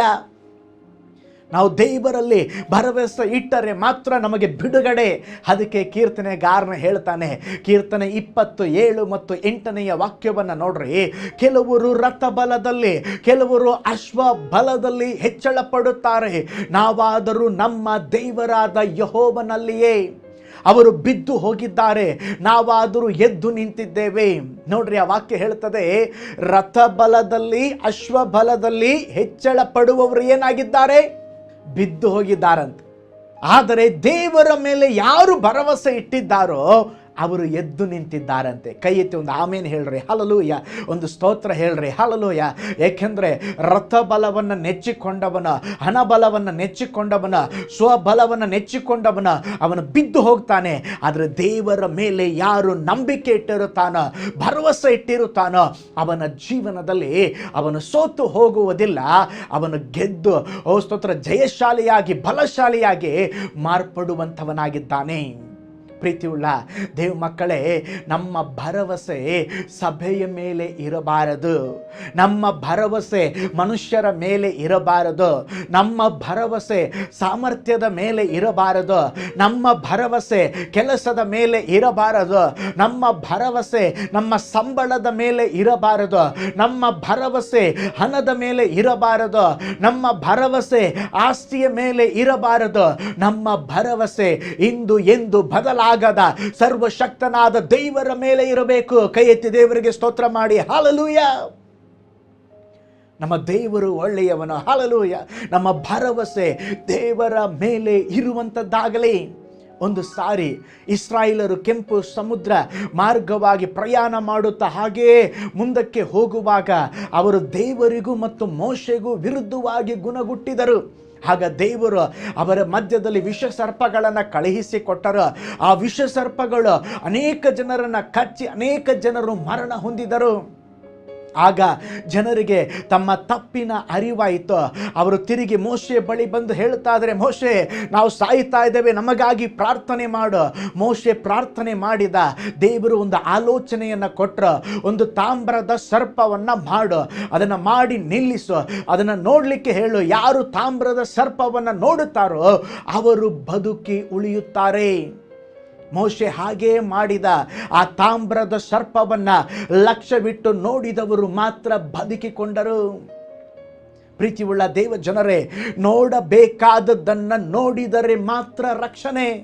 ಆ ತಾಮ್ರದ ಸರ್ಪವನ್ನು ನೋಡಿದಾಗ ಇಸ್ರಾಯೇಲ್ ಜನರು ಹೇಗೆ ಬದುಕುಳಿದರೋ, ಇವತ್ತು ಕೂಡ ಶಿಲುಬೆಯಲ್ಲೇ ನಮಗೋಸ್ಕರವಾಗಿ ಮರಣ ಕೊಟ್ಟು ಕಲ್ವಾರಿಯ ಶಿಲುಬೆಯಲ್ಲೇ ಸ್ತೋತ್ರ ಮೇಲೆ ಕೆತ್ತಲ್ಪಟ್ಟ ಯೇಸುವನ್ನು ನೋಡಿದರೆ ಮಾತ್ರ ನಮ್ಮ ಜೀವನ ಉಳಿಯುವಂಥದ್ದಾಗಿದೆ. ನೋಡಿ, ಅಲ್ಲಿ ಇಸ್ರಾಯೇಲ್ ಜನರು ಮೋಶೆಯನ್ನ ನೋಡಿದಾಗ ಅವರು ಬದುಕುಳಿಯಲಿಲ್ಲ, ತಾಮ್ರದ ಸರ್ಪವನ್ನ ನೋಡಿದಾಗ ಅವರು ಬದುಕುಳಿದರು. ಇವತ್ತು ಕೂಡ ಸ್ತೋತ್ರ ನಮ್ಮ ಸಂಪ್ರದಾಯವನ್ನು ನೋಡಬಾರದು, ನಾವು ಯೇಸುವನ್ನ ನೋಡಬೇಕು. ರಕ್ಷಣೆಗಾಗಿ ಇಹಲೋಕದ ಪ್ರಕಾರ ಇರುವಂತ ಸಂಪ್ರದಾಯ ಅಲ್ಲ. ನಾವು ಯೇಸುವನ್ನ ನೋಡುವಾಗ ಮಾತ್ರ ನಮಗೆ ಬಿಡುಗಡೆ, ಯೇಸುವನ್ನ ನೋಡುವಾಗ ಮಾತ್ರ ನಮಗೆ ರಕ್ಷಣೆ. ನಾವು ಯೇಸುವನ್ನ ನೋಡುವಾಗ ಮಾತ್ರ ಸಕಲ ವ್ಯಾಧಿಗಳಿಂದ ಮರಣದಿಂದ ತಪ್ಪಿಸಿಕೊಳ್ಳಬಹುದು. ಸಭೆಯ ಮೆಂಬರ್ಶಿಪ್ನಿಂದ ರಕ್ಷಿಸಲ್ಪಡುವುದಿಲ್ಲ. ನಮ್ಮ ರಕ್ಷಣೆಗಾಗಿ ಈ ಲೋಕಕ್ಕೆ ಬಂದು ನಮಗಾಗಿ ಜೀವ ನೀಡಿದ ಯೇಸುವನ್ನ ನೋಡಿದರೆ ಮಾತ್ರ ರಕ್ಷಣೆ. ಇನ್ನೊಂದು ಸಾರಿ ಹೇಳ್ತಾನೆ, ಫಾಸ್ಟರ್, ನಮಗೆ ಸಭೆಯಲ್ಲಿ ನಮ್ಮ ತಾತನ ಕಾಲದಿಂದ ನಾವಿದ್ದೇವೆ, ಸಭೆಯಲ್ಲಿ ನಮಗೆ ಒಂದು ಮೆಂಬರ್ಶಿಪ್ ಇದೆ, ನಾವು ಸಭೆಯಲ್ಲಿ ಹಿರಿಯರಾಗಿದ್ದೇವೆ, ಅದರಿಂದ ನಾವು ರಕ್ಷಿಸಲ್ಪಡುವುದಿಲ್ಲ. ಸ್ತೋತ್ರ, ನಮ್ಮ ರಕ್ಷಣೆಗಾಗಿ ಜೀವ ನೀಡಿದ ಯೇಸುವನ್ನ ನೋಡಿ ಯೇಸುವನ್ನ ನಂಬಿದರೆ ಮಾತ್ರ ನಮಗೆ ರಕ್ಷಣೆ ಸಿಗುವಂಥದ್ದಾಗಿದೆ. ಅದಕ್ಕೆ ದೇವ ಮಗುವೆ, ಸ್ತೋತ್ರ, ದೇವರಲ್ಲಿ ಮಾತ್ರ ಭರವಸೆ ಇಡು. ಮನುಷ್ಯನನ್ನು ನಂಬಬೇಡ, ಮನುಷ್ಯನ ಮೇಲೆ ಭರವಸೆ ಇಡಬೇಡ. ದೇವರ ವಾಕ್ಯ ಹೇಳ್ತದೆ, ಯೆರೆಮೀಯ 17ನೇ ಅಧ್ಯಾಯ 5-8 ವಾಕ್ಯದಲ್ಲಿ, ನಾವು ಮನುಷ್ಯನಲ್ಲಿ ಭರವಸೆ ಇಟ್ಟರೆ ಶಾಪಗ್ರಸ್ತನಂತೆ. ಜ್ಞಾನೋಕ್ತಿ 28-26 ಹೇಳ್ತದೆ, ತನ್ನಲ್ಲೇ ಭರವಸೆ ಇಟ್ಟುಕೊಂಡರೆ ಅವನು ಮೂಢ ಅಂತೆ. ಕೀರ್ತನೆ 52:7 ವಾಕ್ಯದಲ್ಲಿ, ಅಧಿಕವಾದ ಐಶ್ವರ್ಯದಲ್ಲಿ ಭರವಸೆ ಇಡುವವನು ಮೂಢ ಅಂತೆ. ಜ್ಞಾನೋಕ್ತಿಗಳು 16-20 ವಾಕ್ಯದಲ್ಲಿ, ಯೆಹೋವನಲ್ಲಿ ಭರವಸೆ ಇಡುವವನು ಭಾಗ್ಯವಂತನಂತೆ. ಹಾಗಾದರೆ ಯಾರ ಮೇಲೆ ನಮ್ಮ ಭರವಸೆ ಇರಬೇಕು? ನಮ್ಮ ದೇವರ ಮೇಲೆ ನಮ್ಮ ಭರವಸೆ ಇರಬೇಕು. ನಿಮ್ಮ ಭರವಸೆ ಯಾವುದೇ ಮನುಷ್ಯನ ಮೇಲೆ ಇಡಬೇಡ್ರಿ, ದೇವರ ಮೇಲೆ ಮಾತ್ರ ಇಡಿರಿ. ನಮ್ಮ ಭರವಸೆ ದೇವರಲ್ಲಿ ಮಾತ್ರ ಇರಬೇಕು. ಸ್ನೇಹಿತರಲ್ಲಿ ಕೂಡ ನಾವು ಭರವಸೆ ಇಟ್ಟರೆ ಕೆಲವು ಸಾರಿ ನಮ್ಮ ಸ್ನೇಹಿತರೇ ನಮಗೆ ವಿರೋಧವಾಗಬಹುದು. ನಮ್ಮ ವಿರೋಧಿಗಳಲ್ಲಿ ನಾವು ಭರವಸೆ ಇಟ್ಟರೆ ಅವರು ನಮ್ಮ ಜೀವನವನ್ನು ಸಂಹಾರ ಮಾಡಬಹುದು. ನಮ್ಮ ಹಣದ ಮೇಲೆ, ಅಂತಸ್ತಿನ ಮೇಲೆ ಭರವಸೆ ಇಟ್ಟರೆ ಅದು ಅಳಿದು ಹೋಗ್ತದೆ. ನಿಮ್ಮ ಆಪ್ತರಲ್ಲಿ ಭರವಸೆ ಇಟ್ಟರೆ ಸ್ತೋತ್ರ, ಅವರು ನಮಗೆ ಕೈ ಕೊಡಬಹುದು. ಆದರೆ ನಾವು ದೇವರ ಮೇಲೆ ಭರವಸೆ ಇಡುವಾಗ ಉದ್ಧಾರ ದೇವರಿಂದ ಬರುತ್ತದೆ. ಒಂದು ಆಮೇನ್ ಹೇಳ್ರಿ, ಒಂದು ಸ್ತೋತ್ರ ಹೇಳ್ರಿ, ಒಂದು ಹಲ್ಲೆಲೂಯಾ ಎಂಬುದಾಗಿ ಹೇಳ್ರಿ. ಹಲ್ಲೆಲೂಯಾ. ದೇವರ ಮೇಲೆ ಭರವಸೆ ಇಡುವವನಿಗೆ ಉದ್ಧಾರ. ಅದಕ್ಕೆ ಆಧಾರವಾಗಿ ಕೀರ್ತನೆ 22:4 ವಾಕ್ಯ ನೋಡ್ರಿ, ನಮ್ಮ ಪೂರ್ವಿಕರು ನಿನ್ನಲ್ಲಿ ಭರವಸೆ ಇಟ್ಟರು, ನಿನ್ನನ್ನ ನಂಬಿ ಉದ್ಧಾರವಾದರು. ನೋಡಿ, ದೇವರಲ್ಲಿ ಭರವಸೆ ಇಟ್ಟಂತ ಪೂರ್ವಿಕರು ಯಾರು? ಪೂರ್ವಿಕರು ಅಬ್ರಹಾಮ, ಇಸಾಕ, ಯಾಕೋಬ, ಮೋಶೆ, ಸ್ತೋತ್ರ, ಅನೇಕ ದೇವ ಭಕ್ತರು, ಅವರೆಲ್ಲ ನಮ್ಮ ಪೂರ್ವಿಕರು. ಆ ಪೂರ್ವಿಕರು ಏನು ಮಾಡಿದರಂದ್ರೆ ದೇವರ ಮೇಲೆ ಭರವಸೆ ಇಟ್ಟರು. ಭರವಸೆ ಇಟ್ಟಾಗ ದೇವರ ವಾಕ್ಯ ಹೇಳ್ತದೆ, ಅವರು ಉದ್ಧಾರವಾದರು. ನಾವು ದೇವರನ್ನ ನಂಬಿ ಭರವಸೆ ಇಟ್ಟಾಗ ಸ್ತೋತ್ರ, ದೇವರಿಂದ ನಮಗೆ ಉದ್ಧಾರ ಬರುತ್ತದೆ. ಅನೇಕ ಜನರು ಹೇಳುವುದನ್ನು ಕೇಳಿದ್ದೇನೆ, ಇವನು ಉದ್ಧಾರ ಆಗೋದಿಲ್ಲ, ದೇವರನ್ನ ನಂಬಿದ್ದಾರೆ, ಇವರು ಚರ್ಚಿಗೆ ಹೋಗ್ತಾ ಇದ್ದಾರೆ, ಉದ್ಧಾರ ಆಗೋದಿಲ್ಲ, ಯೇಸು ಯೇಸು ಎಂಬುದಾಗಿ ಜಪ ಮಾಡ್ತಾ ಇದ್ದಾರೆ, ಇವರು ಉದ್ಧಾರ ಆಗೋದಿಲ್ಲ. ನಾನು ಯೇಸುವನ್ನು ನಂಬಿ ರಕ್ಷಣೆಗೆ ಬಂದಾಗ ಅನೇಕ ಜನರು ಹೇಳಿದಂಥ ಒಂದೇ ಒಂದು ಮಾತು, ಇನ್ನು ಮೇಲೆ ಇವನು ಉದ್ಧಾರ ಆಗೋದಿಲ್ಲ. ಆದರೆ ನಾನು ನಂಬಿರುವ ದೇವರ ಮೇಲೆ ಭರವಸೆ ಇಟ್ಟಾಗ, ನನ್ನ ಕರೆದ ದೇವರ ಮೇಲೆ ಭರವಸೆ ಇಟ್ಟಾಗ ಇವತ್ತು ನಾನು ಉದ್ಧಾರವಾಗಿದ್ದೇನೆ. ಉದ್ಧಾರವಾಗುವುದಿಲ್ಲ ಎಂಬುದಾಗಿ ಹೇಳಿದವರೆಲ್ಲ ಸ್ತೋತ್ರ, ಅವರು ಉದ್ಧಾರ ಆಗಿಲ್ಲ. ಪ್ರೀತಿಯುಳ್ಳ ದೇವ ಮಕ್ಕಳೇ, ಸ್ತೋತ್ರ, ನಾವು ದೇವರ ಮೇಲೆ ಭರವಸೆ ಇಡುವಾಗ ದೇವರು ನಮ್ಮನ್ನು ಉದ್ಧಾರ ಮಾಡುತ್ತಾರೆ. ದೇವರು ನಮಗೆ ಪ್ರಮೋಷನ್ ಕೊಡುತ್ತಾರೆ. ದೇವರು ನಮ್ಮನ್ನು ಮೇಲೆ ಕೆತ್ತುತ್ತಾರೆ. ನಾವು ತಲೆ ತಗ್ಗಿದ ಸ್ಥಳದಲ್ಲೇ ನಮ್ಮ ತಲೆ ಎತ್ತಿ ನಡೆಯುವಂತೆ ಮಾಡುತ್ತಾರೆ. ಹಲ್ಲೆಲೂಯ. ನಾವು ಸಾಧಾರಣವಾದ ಹಿನ್ನೆಲೆಯಿಂದ ಬಂದಿದ್ದರೂ ಕೂಡ ದೇವರು ನಮ್ಮನ್ನು ಉನ್ನತ ಸ್ಥಿತಿಗೆ ಎತ್ತುವ ದೇವರಾಗಿದ್ದಾರೆ. ನಮ್ಮ ಪೂರ್ವಿಕರು ಅವರು ದೇವರ ಮೇಲೆ ಭರವಸೆ ಇಟ್ಟರು, ಅವರು ಉದ್ಧಾರವಾದರು. ಅವರು ಹೇಗೆ ದೇವರಲ್ಲಿ ಭರವಸೆ ಇಟ್ಟರು ಗೊತ್ತಾ? ಹೇಗೆ ದೇವರಿಂದ ಉದ್ಧಾರವನ್ನು ಪಡ್ಕೊಂಡ್ರು ಗೊತ್ತಾ? ಹನೋಕನ ಜೀವನದಲ್ಲಿ ನೋಡ್ತೇವೆ, ಅವನು ದೇವರ ಮೇಲೆ ಭರವಸೆ ಇಟ್ಟು ದೇವರೊಂದಿಗೆ ನಡೆದಾಡುತ್ತಾ ಇದ್ದ, ದೇವರ ಜೊತೆಯಲ್ಲಿ ವಾಕಿಂಗ್ ಮಾಡ್ಕೊಂಡು ಹೋಗ್ತಾ ಇದ್ದ. ಹಾಗೆ ಹೋಗುವ ಸಮಯದಲ್ಲಿ ಒಂದು ದಿನ ತಿರುಗಿ ಮನೆಗೆ ಬರದೆ ಅವನು ಪರಲೋಕ ರಾಜ್ಯಕ್ಕೆ ಒಯ್ಯಲ್ಪಟ್ಟ. ನೋಹನ ಜೀವನದಲ್ಲಿ ನೋಡುತ್ತೇವೆ, ಅವನು ದೇವರ ಅಲ್ಲಿ ಭರವಸೆ ಇಟ್ಟ. ಪಾಪ ತುಂಬಿದ ಲೋಕದಲ್ಲಿ ಅವನು ಯಾವ ಪಾಪವನ್ನು ಮಾಡದೆ ನೀತಿವಂತನಾಗಿ ನಂಬಿಗಸ್ತನಾಗಿ ಜೀವಿಸಿ ದೇವರ ಮೇಲೆ ಭರವಸೆ ಇಟ್ಟಾಗ ಅವನ ಕುಟುಂಬ ರಕ್ಷಿಸಲ್ಪಟ್ಟು ನೀತಿ ಎಂಬ ಬಿರುದನ್ನು ಅವನು ಪಡೆದುಕೊಂಡನು. ಅಬ್ರಹಾಮನೇ, ನಿನ್ನ ಸ್ವಂತ ಜನರನ್ನು ಬಿಟ್ಟು, ನಿನ್ನ ಸ್ವದೇಶವನ್ನು ಬಿಟ್ಟು ನಾನು ತೋರಿಸುವ ದೇಶಕ್ಕೆ ಹೋಗೆಂಬುದಾಗಿ ದೇವರು ನುಡಿದಾಗ ಅಬ್ರಹಾಮನು ದೇವರ ಮೇಲೆ ಭರವಸೆ ಇಟ್ಟ, ಮೂಲ ಪಿತೃವಾಗಿ ಮಾರ್ಪಟ್ಟ. ಪ್ರಪಂಚದಲ್ಲೇ 3 ಮತಗಳು ದೊಡ್ಡ ಮತಗಳಂತ ಕರೀತಾರೆ. ಯಾವುದು ಗೊತ್ತಾ? 1 ಕ್ರೈಸ್ತರು, 2 ಮುಸ್ಲಿಮರು, 3 ಯಹೂದ್ಯರು. ನೋಡ್ರಿ, ಪ್ರಪಂಚದಲ್ಲಿ ಹೆಚ್ಚು ಜನಸಂಖ್ಯೆ ಇರುವಂಥದ್ದು ಕ್ರೈಸ್ತರು. 2ನೇ ಸ್ಥಾನ ಇಸ್ಲಾಂ ಜನರಿಗೆ ಅದು ಬರುತ್ತದೆ. ನೋಡ್ರಿ, ಕ್ರೈಸ್ತರಿಗೆ ಅಬ್ರಾಹ್ಮನು ಏನಾಗಿದ್ದಾನೆ? ನಂಬಿಕೆಯ ತಂದೆಯಾಗಿದ್ದಾನೆ. ಇಸ್ಮಾಯೇಲ್ ಹಾಗರಳ ಮೂಲಕ ಜನ್ಮ ಕೊಟ್ಟಿದ್ದು ವಂಶ ಬಂದಂಥ ವಂಶನೇ ಯಾರು? ಇಸ್ಲಾಂ ಜನಾಂಗ. ಯಾರ ಮೂಲಕ? ಅಬ್ರಹಾಮನ ಮೂಲಕ. ನೋಡ್ರಿ, ತಿರುಗಿ ಯಹೂದ್ಯರು ಕೂಡ ಸ್ತೋತ್ರ ಅಬ್ರಹಾಮನನ್ನ ಮೂಲ ಪಿತೃ ಎಂಬುದಾಗಿ ಕರೀತಾರೆ. ಎಲ್ಲವೂ ಆರಂಭವಾಗುವುದು ಅಬ್ರಹಾಮನಿಂದ. ಆದರೆ ದೇವರ ವಾಕ್ಯ ಹೇಳ್ತದೆ, ಅಬ್ರಹಾಮನು ದೇವರಲ್ಲಿ ಭರವಸೆ ಇಟ್ಟದ್ದರಿಂದ ದೇವರು ಅವನ ಮೂಲಕವಾಗಿ ಸಂತತಿಯನ್ನು ಆಶೀರ್ವದಿಸಿದರು. ಪ್ರೀತಿಯುಳ್ಳ ದೇವ ಮಕ್ಕಳೇ, ನೀವು ದೇವರ ಮೇಲೆ ಭರವಸೆ ಇಡುವಾಗ ದೇವರು ನಿಮ್ಮನ್ನು ಮಾನಿಸುತ್ತಾರೆ. ಮೋಶೆ ಸಹ ದೇವರಲ್ಲಿ ಭರವಸೆ ಇಟ್ಟಾಗ ಜನರನ್ನ ದಾಸತ್ವದಿಂದ ಬಿಡುಗಡೆಗೊಳಿಸಲಿಕ್ಕೆ ಸ್ತೋತ್ರ ಅವನ ಮೂಲಕ ದೇವರಿಗೆ ಸಾಧ್ಯವಾಯಿತು. ಇಸ್ರಾಯೇಲರು ಕೂಡ ದೇವರಲ್ಲಿ ಭರವಸೆ ಇಟ್ಟರು. ಭರವಸೆ ಇಟ್ಟ ಕಾರಣವಾಗಿ ಅವರ ಮುಂದೆ ಯೋರ್ಧಾನ್ ನದಿ ಇತ್ತು, ಅವರ ಮುಂದೆ ಎರಿಕೋ ಸ್ತೋತ್ರ ಕೋಟೆ ಇತ್ತು. ಅವರು ದೇವರಲ್ಲಿ ಭರವಸೆ ಇಟ್ಟಾಗ ಯೋರ್ಧಾನ್ ನದಿ ವಿಭಾಗವಾಯಿತು, ಎರಿಕೋ ಕೋಟೆ ಬಿದ್ದು ಹೋಯಿತು. ಕೈ ಎತ್ತಿ ದೇವರಿಗೆ ಸ್ತೋತ್ರ ಮಾಡೋಣ. ಹಲ್ಲೆಲೂಯಾ. ನೀವು ದೇವರ ಮೇಲೆ ಭರವಸೆ ಇಡುವಾಗ ನಿಮ್ಮ ತಡೆಗಳು ನೀಗುತ್ತದೆ. ನೀವು ದೇವರ ಮೇಲೆ ಭರವಸೆ ಇಡುವಾಗ ನಿಮ್ಮ ಜೀವಿತದಲ್ಲಿ ಅದ್ಭುತವು ನಡೆಯುತ್ತದೆ. ನೀವು ದೇವರ ಮೇಲೆ ಭರವಸೆ ಇಡುವಾಗ ಸ್ತೋತ್ರ ನಿಮ್ಮ ಜೀವನದಲ್ಲಿ ಪ್ರಯಾಣದಲ್ಲಿ ಮುಂದುವರಿಸಿಕೊಂಡು ದೇವರು ಹೋಗುತ್ತಾರೆ. ಹಾಗಿರುವುದಾದರೆ ಧೈರ್ಯವಾಗಿ ಸ್ತೋತ್ರ ನೀವು ಹೇಳಿ, ನಾನು ದೇವರನ್ನ ನಂಬುತ್ತೇನೆ, ದೇವರಲ್ಲಿ ಭರವಸೆ ಇಡುತ್ತೇನೆ. ಇರುವ ಸ್ಥಳದಲ್ಲಿ ನೀವು ಕೈ ಎತ್ತಿ ಹೇಳಿ, ನಾನು ದೇವರ ಮೇಲೆ ಭರವಸೆ ಇಡುತ್ತೇನೆ. ಕಮೆಂಟ್ ಬಾಕ್ಸಲ್ಲಿ ಹಾಕ್ರಿ, ಸ್ತೋತ್ರ ನಾನು ದೇವರಲ್ಲಿ ಭರವಸೆ ಇಡುತ್ತೇನೆ. ನಾವು ದೇವರಲ್ಲಿ ಭರವಸೆ ಇಡಬೇಕ್ರಿ. ಅಪೊಸ್ತಲ ಪೌಲನ ಭಾಷೆಯಲ್ಲಿ ಹೇಳುವುದಾದರೆ ಅಪೊಸ್ತಲ ಪೌಲನ ಹೇಳ್ತಾನೆ, ನಾನು ಸತ್ತರು ಬದುಕಿದರು ಯೇಸುವಿಗಾಗಿಯೇ. ನಾವು ಸಹ ಹೇಳಬೇಕು, ನಾನು ಸತ್ತರು ಬದುಕಿದರು ನನ್ನ ದೇವರಲ್ಲಿ ಮಾತ್ರ ಭರವಸೆ ಇಡುತ್ತೇನೆ.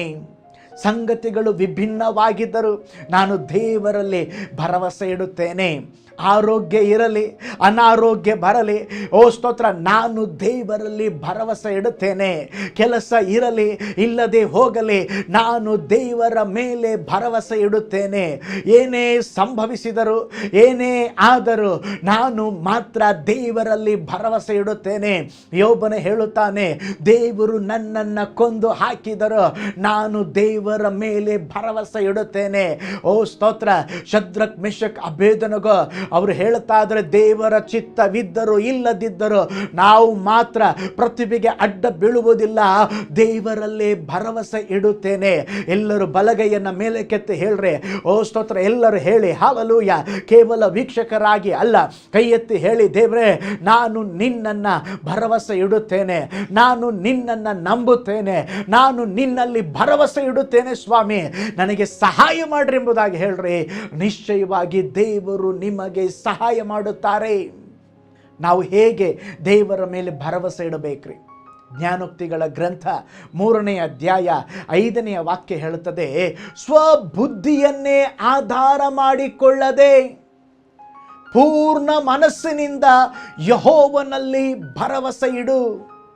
ನೋಡಿ, ವಾಕ್ಯ ಹೇಳ್ತದೆ, ಸ್ವಬುದ್ಧಿಯನ್ನ ಆಧಾರ ಮಾಡಿಕೊಳ್ಳದೆ ಪೂರ್ಣ ಮನಸ್ಸಿನಿಂದ ಯೆಹೋವನಲ್ಲಿ ಭರವಸೆ ಇಡಬೇಕಂತೆ. ಸ್ವಲ್ಪ ಅಲ್ಪ ಅಲ್ಲ, ಪೂರ್ಣವಾಗಿ ನಾವು ದೇವರ ಮೇಲೆ ಭರವಸೆ ಇಡಬೇಕು. ದೇವರು ನಮ್ಮಿಂದ ಏನು ಎದುರು ನೋಡ್ತಾ ಇದ್ದಾರೆ ಗೊತ್ತಾ? ಪೂರ್ಣವಾದ ಭರವಸೆ, 100%. ನಂಬ್ತೀನಿ ದೇವರೇ, ನಂಬೋದಿಲ್ಲ ದೇವರೇ, ಸ್ವಲ್ಪ ನಂಬ್ತೀನಿ ಸ್ವಲ್ಪ ನಂಬೋದಿಲ್ಲ. ನೋ, 100% ನಮ್ಮ ಭರವಸೆ ದೇವರ ಮೇಲೆ ಇರಬೇಕು.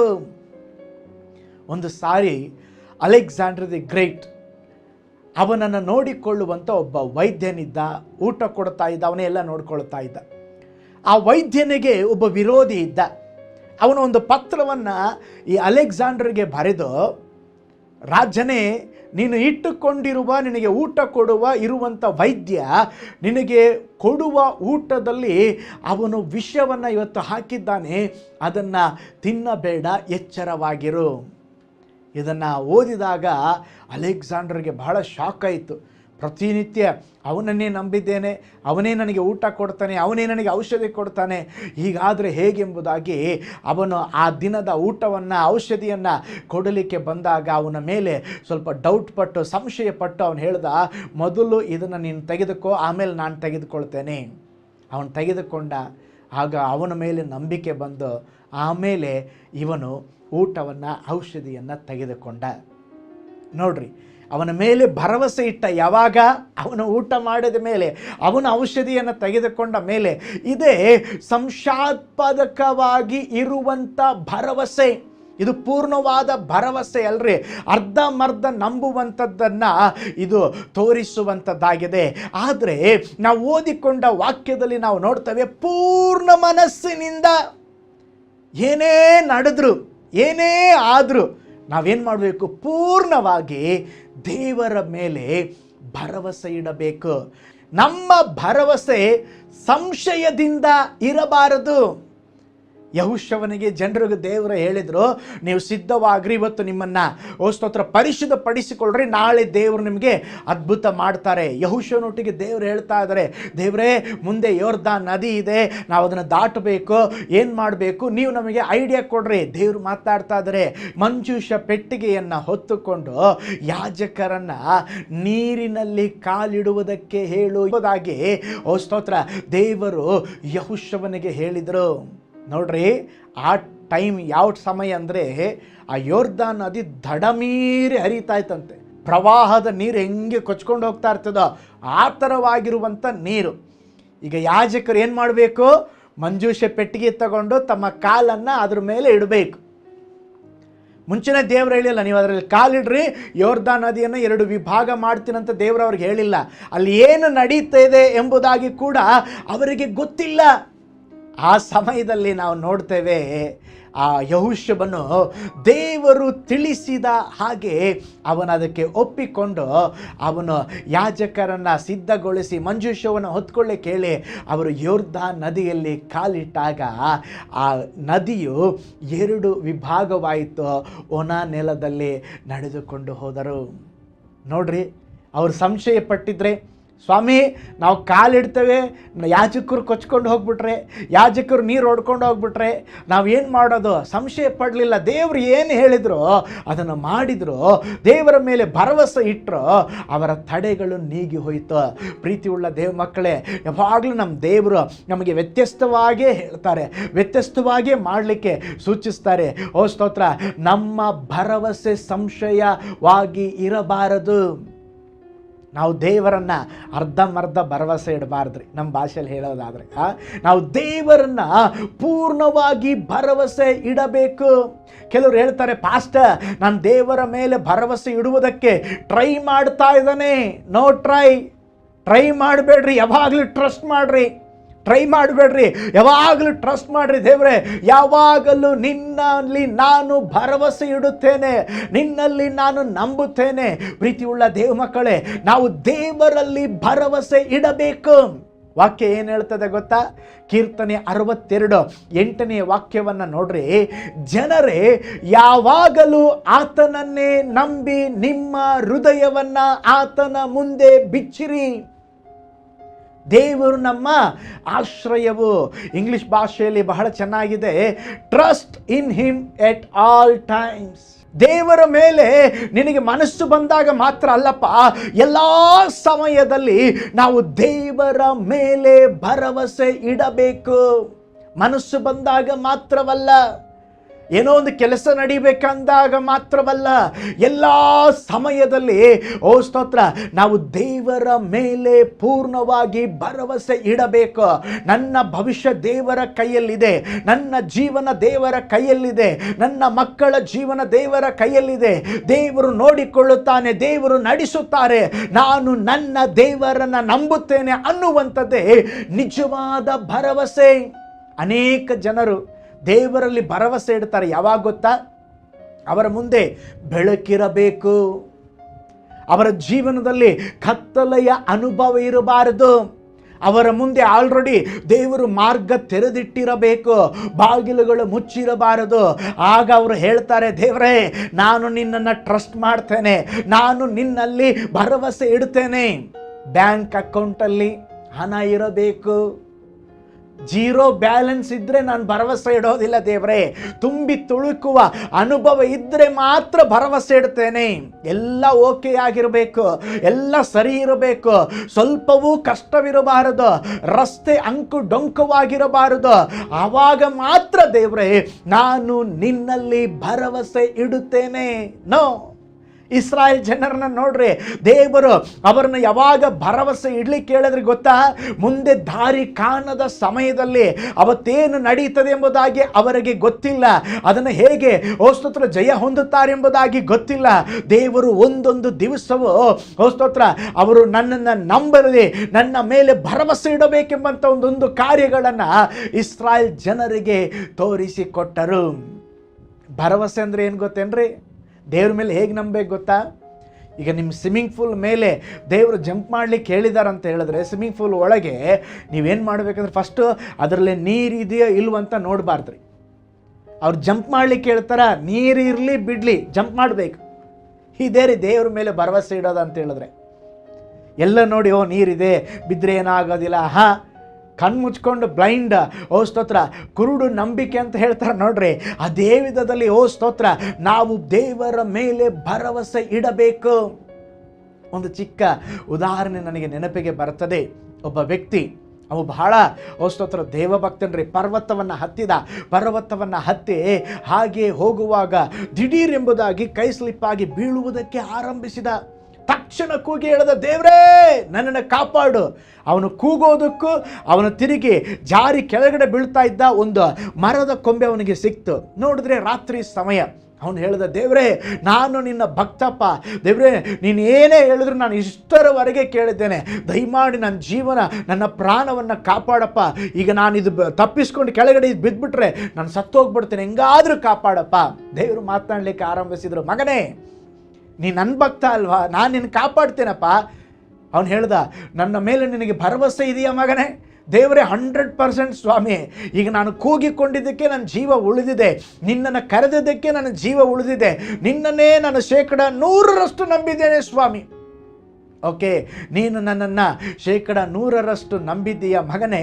ಈಗ ಏನು ಮಾಡಂತ ಹೇಳಿದ್ರೆ, ನೀನು ಹಿಡ್ಕೊಂಡಿರುವಂಥ ಆ ಗಿಡದ ಬೇರನ್ನು ಬಿಟ್ಟು ಬಿಡು, ನಾನು ನಿನ್ನನ್ನು ಕಾಪಾಡ್ತೇನೆ. ಅವನು ಹೇಳಿದ, ಸ್ವಾಮಿ ಇದು ಬಹಳ ಕಷ್ಟ, ನಿನ್ನನ್ನು ನಂಬಿದ್ದೇನೆ, ನಿನ್ನ ಮೇಲೆ ಟ್ರಸ್ಟ್ ಇಟ್ಟಿದ್ದೇನೆ, ನಿನ್ನ ಮೇಲೆ ಭರವಸೆ ಇಟ್ಟಿದ್ದೇನೆ. ಈ ಕೊಂಬೆಯನ್ನು ಬಿಟ್ಟುಬಿಟ್ರೆ ದೇವರೇ ನನ್ನ ಕೆಳಗೆ ಬಹಳ ಆಳವಾದ ಸ್ಥಳಕ್ಕೆ ಬಿದ್ದು ಸತ್ತೋಗ್ತೀನಿ ದೇವರೇ, ದಯಮಾಡಿ ಇದ್ರ ಬಿಟ್ಟು ಬೇರೆ ಏನಾದರೂ ಹೇಳು ಸ್ವಾಮಿ. ಇಲ್ಲ ಮಗನೇ, ಆ ಕೊಂಬೆ ಬಿಡು, ನಾನು ನಿನಗೆ ಸಹಾಯ ಮಾಡ್ತೇನೆ. ಇಲ್ಲ ದೇವರೇ ಇದನ್ನು ಬಿಡೋದಿಲ್ಲ. ರಾತ್ರಿ ಎಲ್ಲ ಹಂಗೆ ಹಿಡ್ಕೊಂಡಿದ್ದೀನಿ ರೀ ಆ ಕೊಂಬೆಯನ್ನು. ಬೆಳಿಗ್ಗೆ ಆಯಿತು, ಬಹಳ ಕಷ್ಟಪಟ್ಟ, 7-8 ತಾಸು ಬಹಳ ಕಷ್ಟಪಟ್ಟನ್ರಿ. ಬೆಳಿಗ್ಗೆ ನೋಡ್ತಾನೆ, ಅವನಿಗೂ ಭೂಮಿಗೂ 1 ಅಡಿ ಮಾತ್ರ ಬಾಕಿ. ರಾತ್ರಿ ಇದ್ದಿದ್ದರಿಂದ ಅವನಿಗೇನು ಕಾಣಿಸಿಲ್ರಿ. ದೇವರು ಹೇಳಿದ್ರು ಬಿಡು ಅಂತ ಹೇಳಿದ್ರು, ಬಿಟ್ಟಿದ್ರೆ ಅವನು ಭೂಮಿ ಮೇಲೆ ಇರ್ತಾ ಇದ್ದ. ಕೆಲವು ಸಾರಿ ನಾವು ಕೂಡ ಹಿಂಗೆ ರೀ, ದೇವರು ಹೇಳುವ ಕೆಲಸವನ್ನು ಮಾಡುವುದಿಲ್ಲ. ದೇವರು ಇದು ತದ್ವಿರುದ್ಧವಾಗಿದೆ, ಇದು ನಾನು ಅನ್ಕೊಂಡಾಗಿಲ್ಲ, ನನ್ನ ಪ್ಲಾನ್ ಪ್ರಕಾರ ಇದಲ್ಲ. ನೋಡ್ರಿ, ದೇವರ ಪ್ಲಾನ್ ಯಾವಾಗಲೂ ಬೆಟರ್ ಆಗಿರುತ್ತದೆ. ದೇವರ ಪ್ಲಾನು, ಯೋಜನೆಗಳು ಅದು ಯಾವಾಗಲೂ ಒಳ್ಳೆಯ ಪ್ಲಾನ್ ಆಗಿರುತ್ತದೆ. ನಮ್ಮ ಭರವಸೆ ಹೇಗಿರಬೇಕಂತ ಹೇಳಿದ್ರೆ, ಪೂರ್ಣವಾಗಿ ಸ್ತೋತ್ರ ಅದು ಏನೇ ನಡೀಲಿ ದೇವರ ಮೇಲೆ ಭರವಸೆ ಇಟ್ಟು ಮುಂದೆ ಬರೆಯಬೇಕು. ಒಬ್ಬ ಪಾಸ್ಟರ್ ಬಳಿ ನಾನು ಮಾತನಾಡ್ತಾ ಇದ್ದೆ. ಆ ಪಾಸ್ಟರ್ ಹೇಳಿದ್ರು, ಒಬ್ಬ ವ್ಯಕ್ತಿ ಈ ಕೊರೋನಾ ವ್ಯಾಧಿಯಿಂದ ಬಳಲಿ, ಡಾಕ್ಟ್ರು ಎಲ್ಲ ಬರೆದು ಕೊಟ್ಬಿಟ್ರು, ಇನ್ನೇನು ಹೋಪ್ ಇಲ್ಲ, ಏನು ನಿರೀಕ್ಷೆ ಇಲ್ಲ, ಆಯಿತು ಇವರು ಸತ್ತೋಗ್ಬಿಡ್ತಾರೆ. ಪಾಸ್ಟ್ರಿಗೆ ಫೋನ್ ಮಾಡಿದ್ದಾರೆ. ಪಾಸ್ಟರ್ ಹೇಳಿದ್ರು, ಇಲ್ಲ ಅವರು ಬದುಕುಳಿತಾರೆ ಅಂತ ಹೇಳ್ತಾ ಇದ್ದಾರೆ. ಡಾಕ್ಟ್ರು ಒಂದೇ ದಿವಸ ಟೈಮ್ ಕೊಟ್ಟಿದ್ದಾರೆ. ಪಾಸ್ಟರ್ ಹೇಳಿದ್ರು, ಇಲ್ಲ ಅವ್ರು ಬದುಕ್ತಾರೆ, ಆಲ್ರೆಡಿ ಡಾಕ್ಟ್ರು ಏನು ರಿಪೋರ್ಟ್ ಕೊಟ್ಟಿದ್ರು ಪರವಾಗಿಲ್ಲ, ದೇವ್ರ ರಿಪೋರ್ಟ್ ಬೇರೆ ಆಗಿರುತ್ತೆ, ನೀವು ನಂಬ್ರಿ, ನಾವು ಪ್ರೇಯರ್ ಮಾಡೋಣ, ದೇವರೊಂದು ಅದ್ಭುತ ಮಾಡ್ತಾರೆ. ನಡೆದದ್ದೇನು ಗೊತ್ತಾ? ಡಾಕ್ಟ್ರ್ ಪ್ರಕಾರ, ವೈದ್ಯಕೀಯ ಪ್ರಕಾರವಾಗಿ ಅವರು ಜೀವದಿಂದ ಉಳಿಯುವುದಿಲ್ಲ. ಆದರೆ ಅದ್ಭುತ ಮಾಡುವಂಥ ದೇವರು, ಅತಿಶಯ ಮಾಡುವಂಥ ದೇವರು, ಆತನ ಮಕ್ಕಳು ಆತನ ಮೇಲೆ ಭರವಸೆ ಇಡುವಾಗ ಅದ್ಭುತವಾಗಿ ಆ ಒಂದು ರೋಗವನ್ನು ಗೆದ್ದು ಇವತ್ತು ಜೀವಂತ ಸಾಕ್ಷಿಯಾಗಿ ಅವರು ಜೀವಿಸ್ತಾ ಇದ್ದಾರೆ. ಕೈಗಳೆತ್ತಿ ದೇವರಿಗೆ ಸ್ತೋತ್ರ ಮಾಡೋಣ. ಹಲ್ಲೆಲೂಯಾ. ನಿಮ್ಮ ಪರಿಸ್ಥಿತಿ ಕೂಡ ಹಿಂಗೆ ಇರ್ಬೋದ್ರಿ. ಎಲ್ಲ ಕೈ ಬಿಡಲ್ಪಟ್ಟಂಥ ಪರಿಸ್ಥಿತಿ, ಡಾಕ್ಟರ್ ರಿಪೋರ್ಟ್ ಎಲ್ಲ ಬರೆದು ಕೊಟ್ಟಿರಬಹುದಾ, ಇನ್ನು ನಡೆಯೋದಿಲ್ಲ, ಇನ್ನು ಆಗೋದಿಲ್ಲ, ಏನು ಮಾಡ್ಕೊಳ್ತೀರ ಮಾಡ್ಕೊಳ್ರಿ. ಸ್ತೋತ್ರ, ನಿಮ್ಮ ಭರವಸೆ ದೇವರ ಮೇಲೆ ಇರಲಿ. ನೀವು ದೇವರ ಮೇಲೆ ಭರವಸೆ ಇಡುವಾಗ, ದೇವರನ್ನು ನಂಬುವಾಗ, ದೇವರು ನಿಮ್ಮ ಜೀವಿತದಲ್ಲಿ ಅದ್ಭುತ ಮಾಡುತ್ತಾರೆ. ಅದಕ್ಕೆ ಮೀಕನ ಗ್ರಂಥದಲ್ಲಿ ಭಕ್ತನು ಹೀಗೆ ಹೇಳುತ್ತಾನೆ. ಮೀಕನ ಗ್ರಂಥ 7ನೇ ಅಧ್ಯಾಯ 7 ಮತ್ತು 8ನೇ ವಾಕ್ಯವನ್ನು ನೋಡ್ರಿ. ಸ್ತೋತ್ರ, ನಾನಂತೂ ಯೆಹೋವನನ್ನ ಎದುರು ನೋಡುವೆನು, ನನ್ನ ರಕ್ಷಕನಾದ ದೇವರನ್ನ ಕಾದುಕೊಳ್ಳುವೆನು. ನನ್ನ ದೇವರು ನನ್ನ ಕಡೆಗೆ ಕಿವಿಗೊಡುವನು. ನನ್ನ ಶತ್ರುವೇ, ನನ್ನ ವಿಷಯದಲ್ಲಿ ಹಿಗ್ಗಬೇಡ, ನಾನು ಬಿದ್ದಿದ್ದರೂ ಏಳುವೆನು, ಕತ್ತಲಲ್ಲಿ ಕೂತಿದ್ದರೂ ಯೆಹೋವನು ನನಗೆ ಬೆಳಕಾಗಿರುವನು. ಇಲ್ಲಿ ಭಕ್ತನು ಹೇಳ್ತಾ ಇದ್ದಾನೆ ಏನಂತೇಳಿ, ನಾನು ಕತ್ತಲಲ್ಲಿ ಕೂತಿದ್ದರೂ ಯೆಹೋವನು ನನಗೆ ಬೆಳಕಾಗಿರುವನು. ಎಂಥ ಭರವಸೆ ನೋಡ್ರಿ. ನಾನು ಬಿದ್ದಿದ್ದರೂ ಬಿದ್ದ ಸ್ಥಳದಲ್ಲಿ ಇರೋದಿಲ್ಲ, ನಾನು ಏಳುತ್ತೇನೆ, ನನ್ನ ದೇವರಿಗಾಗಿ ನಾನು ಕಾದುಕೊಳ್ತೇನೆ. ಇದುವೇ ನಿಜವಾದ ಭರವಸೆ ರೀ. ನೀವು ಕತ್ತಲೆಯ ಕಣಿವೆಯಲ್ಲಿ ಇರಬಹುದು, ಮರಣದ ಕಾರ್ಗತ್ತಿಲಿನಲ್ಲಿ ಇರಬಹುದು.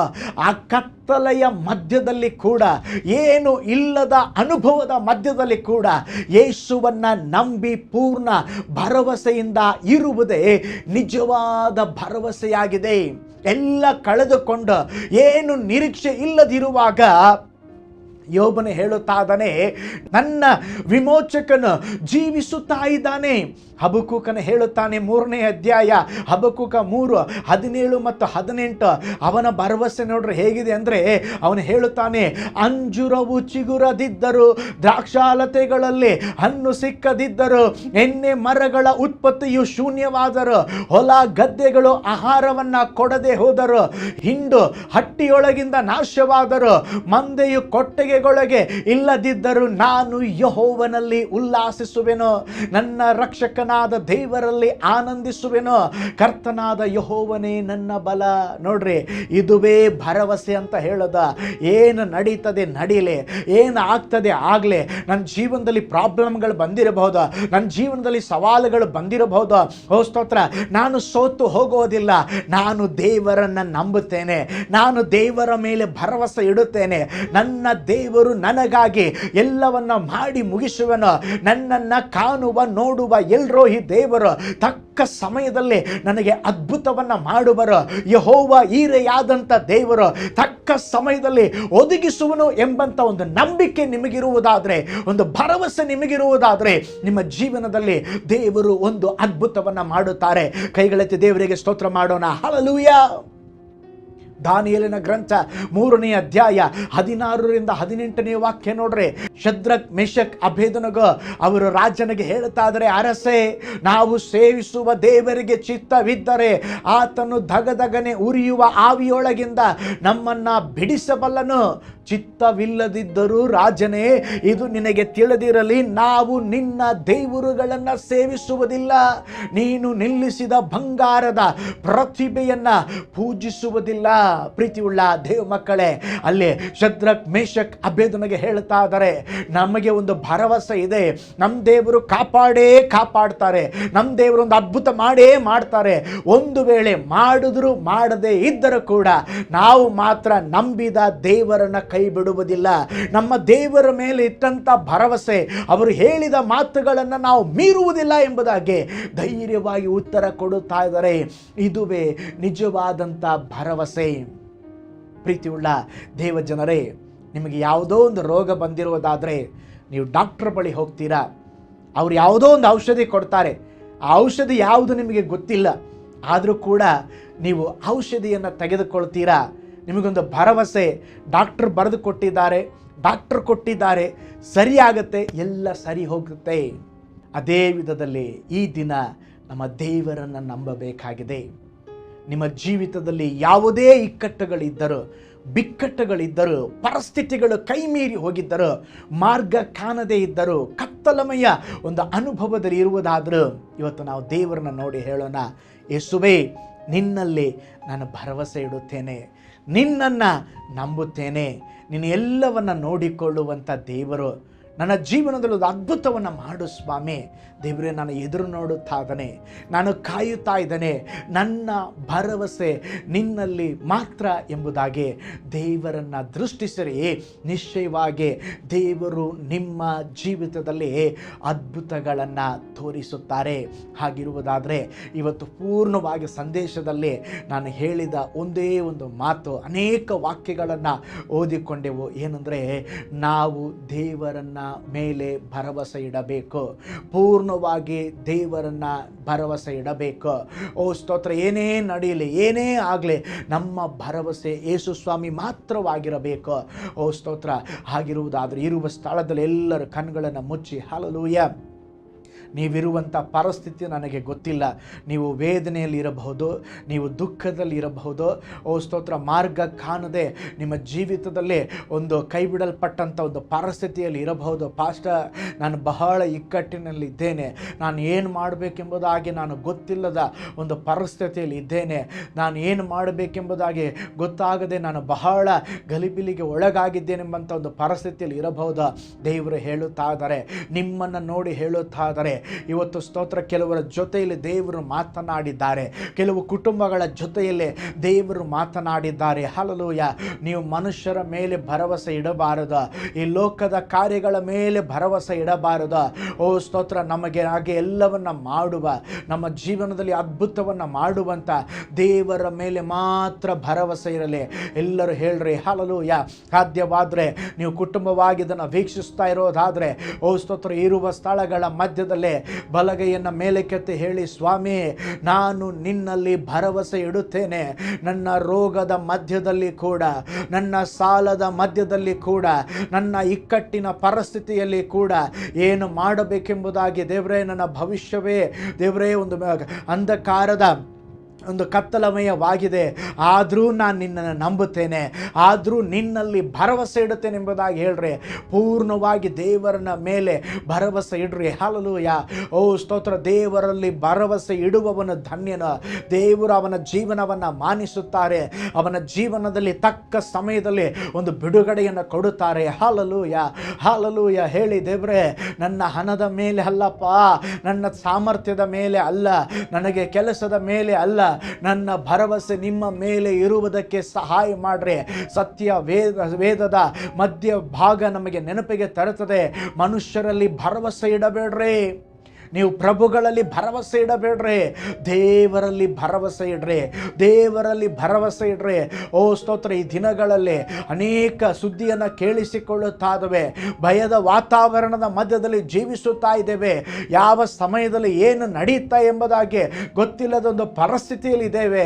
ಓ ಸ್ತೋತ್ರ. ಹೇಳೋಣ, ಸ್ವಾಮಿ, ನಾನು ನಿನ್ನನ್ನು ನಂಬುತ್ತೇನೆ. I will trust you lord. Hallelujah. ನಾನು ನಿನ್ನನ್ನು ನಂಬುತ್ತೇನೆ, ನಿನ್ನ ವಾಕ್ಯಗಳ ಮೇಲೆ ಭರವಸೆ ಇಡುತ್ತೇನೆ. ನನಗೆ ಜೀವ ಕೊಟ್ಟ ಯೇಸುವೇ, ನಿನ್ನ ಮೇಲೆ ಭರವಸೆ ಇಡುತ್ತೇನೆ. ನಮ್ಮ ಕಣ್ಗಳು ನಿಮ್ಮನ್ನು ನೋಡುತ್ತದೆ ಸ್ವಾಮಿ, ನಮ್ಮ ಕಣ್ಗಳು ನಿಮ್ಮನ್ನು ನೋಡುತ್ತದೆ. ನಮಗೆ ಒಂದು ಬಿಡುಗಡೆಯನ್ನು ಕೊಡಪ್ಪ, ನಮಗೆ ಒಂದು ಅದ್ಭುತವನ್ನು ಮಾಡಪ್ಪ ಎಂಬುದಾಗಿ ಹೇಳ್ರಿ.